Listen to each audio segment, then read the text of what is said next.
বিশ্বনবী সাহাবাদেরকে জান্নাতের পাগল বানিয়েছেন। বদরের ময়দানে এই পাশে কোরাইশ, এই পাশে মুসলমানেরা, বিশ্বনবী জালামাই ভাষণ দিলেন, বললেন কুমু ইলা জান্নাতিন আরদুহাস সামাওয়াতি ওয়াল আরদ উইদ্দাত লিল মুত্তাকিন।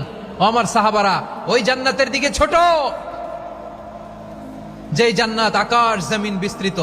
তোমরা দেখতে পাচ্ছ এটা বদরের ময়দান না, এটা আল্লাহর জান্নাত। আওয়াজ করে পড়েন আল্লাহু আকবার। বিশ্বনবী বললেন ছোট ওই জান্নাতের দিকে, যে জান্নাতের বিস্তৃতি আকাশ জমিন বিস্তৃত।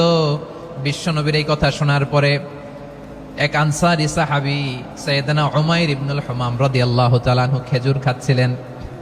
তিনি বিশ্বনবীর দিকে তাকিয়ে কথা শুনছেন আর খেজুর খাচ্ছেন।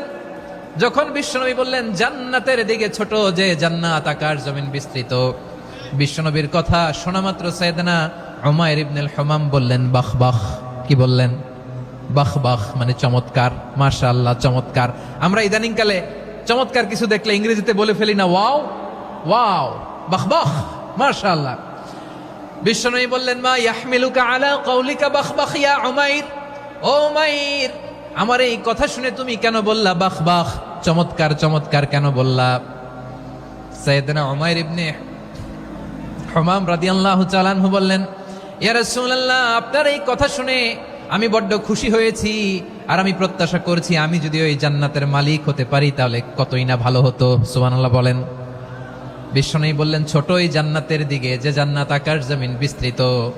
আপনার এই চমৎকার মুখনিসৃত কথা শুনে আমার হৃদয়ের মধ্যে জান্নাতি হওয়ার বাসনা জেগে উঠলো, এজন্য বলেছি বাহ বাহ, আমি যদি ওই জান্নাতে যেতে পারতাম কতই না ভালো হতো।